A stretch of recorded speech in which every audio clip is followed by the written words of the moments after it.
Pekné ráno. Miłego rana žičíme. Sme veľmi radi, že u nás dnes v štúdiu môžeme privítať hviezdu Česka, Polska aj Slovenska. Jesteśmy szczęśliwi, że możemy dzisiaj u nas w studiu przywitać gwiazdy Polski, Czech i Słowacji. Spevačka so skvelým hlasom Eva Farna. Piosenkárka s fantastycznym głosem Eva Farna. Ahoj. Deň dobrý. Cześć. Aký mal Ďuro prízvuk? Dobrý? Zlý. Výborné to bolo. A počúvaj, nevie po polsky, ale jeho drahá vie a takto sa to nabiflil. Tak to je dobré, nie? Mal Je som to ne, foneticky... fakt mi to překvapilo. To Ďakujem, snažil som sa. Evi, ty práve valcuješ Slovensko s touto pesničkou.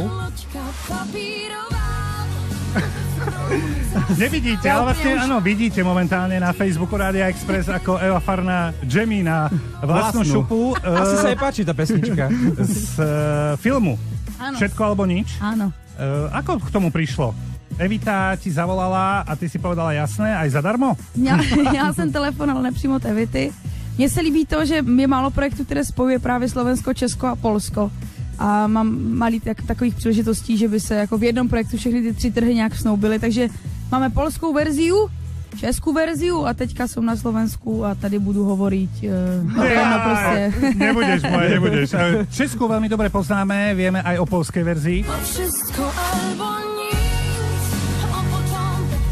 Krásna, nádherná, Česko ťa považuje za svoju, ale čo je najväčšia zábava, aj Poliaci ťa považujú za svojich. Tak ako je to vlastne s tebou? Já jsem Polka, vždycky jsem o tom mluvila i v Čechách, ale v Čechách jsem začala dřív a díky Česku se to taky všechno mohlo rozvinout dál, takže určitě se neřadím ani tam, ani tam. Je strašně příjemné to, že jsem Polka, narodila jsem se a žiju v Čechách, ale když přijedu do Polska, tak jsem, jak chcete najít mé CDčko, tak jsem v domácí tvorbě a v Čechách tak... Však si doma, hej? Čiže zahraniční interpreti.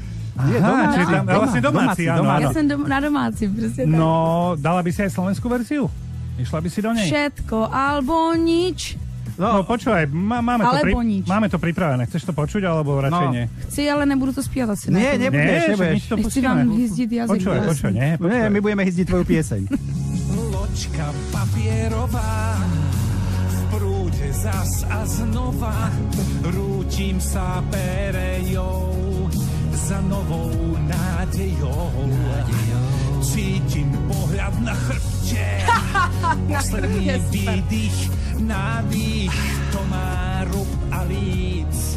Chcieť všetko alebo nič, všetko alebo nič. Bolo to tak falošné, dal som do toho srdce. Oh yeah, oh yeah. Eva Farna. Skoro lepšie ako originál. Počkaj, ty si sa smiala, bolo to až také hrozné? Ne, ono mi se líbilo, jak to bylo hlavně čistě zaspívané, jak se to rýmovalo často. Dobre. Išla by si teda do slovenskej verzie, lebo text vlastne už máš pripravený. Samozrejme. Na chrbte sa ti páčilo? Na chrbte bylo výborné. Zádek na chrbte, áno, je to fajn. Máš občianstvo dvojité? Akože máš aj? Nemám, protože český zákon to nedovoluje, takže jsem, jako mám české občanství, ale polskou národnost. U nás to dovoluje. Ty by si mohla byť aj Slovenka, keby si zobrala nejakého fešackého Slováka. Poďme. To už asi nevíde, já už mám takového jako Čecha, no. No, to keby ako náhodou. Ale chodíš k nám lyžovať aspoň, nie? Do Oščadnice. Áno, A samozrejme. to sme nevedeli, že ty si vlastne detstvo prežila na slovenských svahoch. Áno, já jsem jezdila závodně na lyžích a trénovali jsme fakt několikrát týdně. Na skibesky Veľká Rača sa to jmenovalo, takže na Veľké Rači. Stále sa to tak Oščadnica. Ešte raz povedz, Áno, Rača. Povedz Rača. Nesmejte se mi! Ale on je taký rypák. Rača. Bolo pekné to. No dobré, a keď poznáš Veľkú Raču Oščadnicu, čo ešte na Slovensku je také tvoje obľúbené miesto? Predpokladám, že to je obľúbené miesto. A kde ešte? Samozřejmě tam jsem byla nejčastěji, tak Tatry jsou krásný, tam jsem taky jezdila s rodičema. Mám ráda Košice hrozně, tam jsme hráli pár koncertů. Teraz si špohla u niektorých ľudí, no. Nie, to je ale fakt jo, nás tam jednou Igor z No Name, nás tam jednou vzal do nějakého pubu, kde jsme mohli zkoušet piva. A já říkám, Igorko, ale nepiju pivo. A on říká, to je dobré, to je jedno. Tady je prostě 52 a jdeme tam. Ešte aj Eva vám potvrdila, že na východe je dobré, chalani. A ako si dopadla s tými pivami? No prostě neskúsil jsem žádný, protože to nepiju. A navíc mi tam vzali, že mi nebylo 18. Tak na Slovensku to nie je problém niekde. No. Počuj, tak my by sme sa mohli dlho o tom rozprávať, ale dobre, dohodneme sa, že Loďka papierová zatiaľ po slovensky nie. Dáme si teda originál, dáme si pesničku, ktorú už teraz veľmi dobre poznáme, Všechno nebo nic, a s Evou Farnou ešte pokecáme. Hemendex. Na Expresse.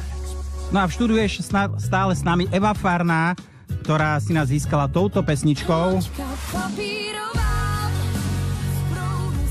Evi, bol som na tvojej stránke a zistil som, že do septembra ty máš koncerty teda v Česku a v Poľsku a na Slovensku nie. Prečo?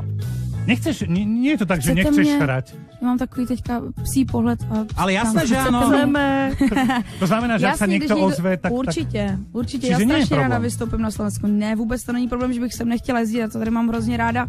Naopak, když někdo zavolá a zahrajem koncert, tak je ráda přijedu. To bola informácia pre všetky kultúráky na Slovensku. A teraz sa dohodneme, že púšťame k slovu naše baby, ktoré sa na teba veľmi, veľmi tešili. Milé dámy, predstavte si, že idete do obchodu, páči sa vám blúzka, ale vašu veľkosť nemajú, maximálne to nájdete po nejakú 40-ku. Samozrejme, to je na debku. Do toho si kúpite aspoň nejaký ženský časopis, kde zase vidíte vychudnuté modelky a tá debka sa prehlbuje. Ale potom započujete toto a debka je fuč. Mám prostě od pámbička boky jako skříň, co na plát, když k tomu ráda jím, co na plat. O liposu chci vím, dobře vím, však zaplat si život osladím. S vozíkem projíždím labirint Teska, hledám svít XXL, všude jen SK.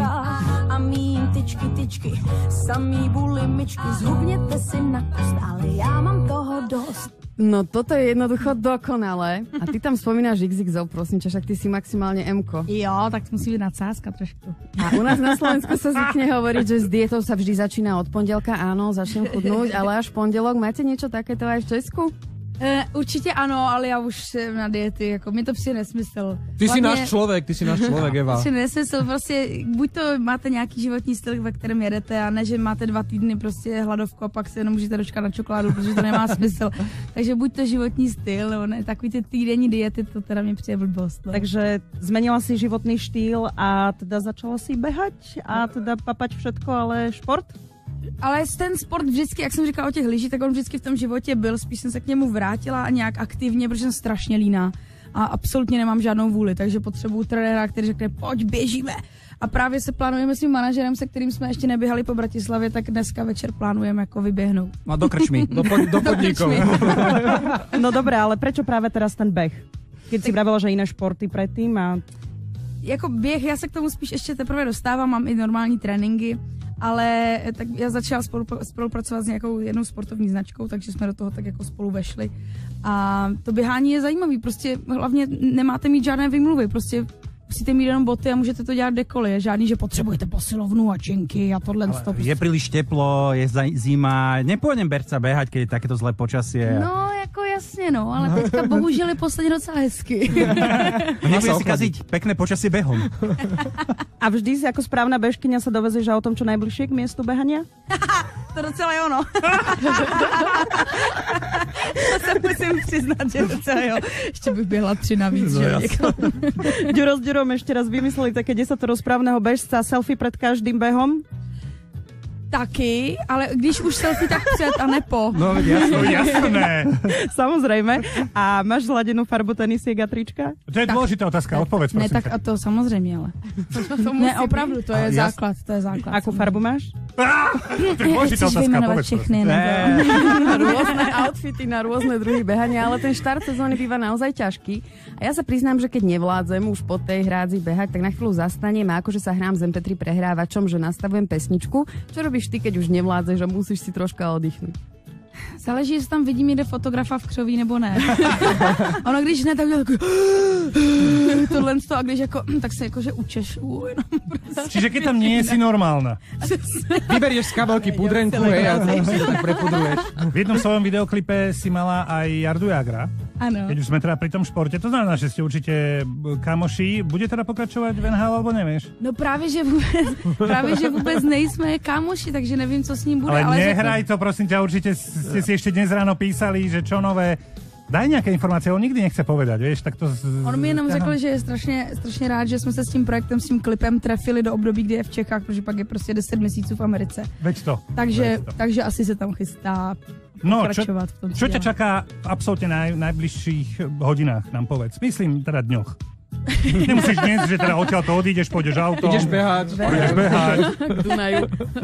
Mám nějaké rozhovory a pak začínám, já jsem totiž v porotě v Idolu, což je superstar v Polsku, takže teďka lítám do Polska do poroty, pak mám dokonce vlastní pořad v rádiu v Polsku, takže přesně mám svoji audici a tak dále, takže máme spoustu koncertů, příprav.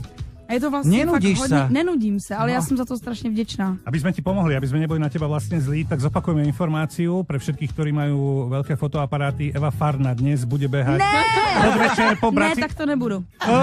Po Pezinku a po Malacka. Medzi Pezinkom, Sencom a Malackami. Tadiaľ niekedy pôjde. Evi, sme veľmi radi, že si sa zastavila. Ja ďakujem. A prídeš pekne. ešte niekedy, keď ti cinkneme? Určite. Určite? Ja som jela vlakem, bolo to strašne hezký, takže kdykoliv. Eva Farna aj na budúce. Tešíme sa, užívaj deň.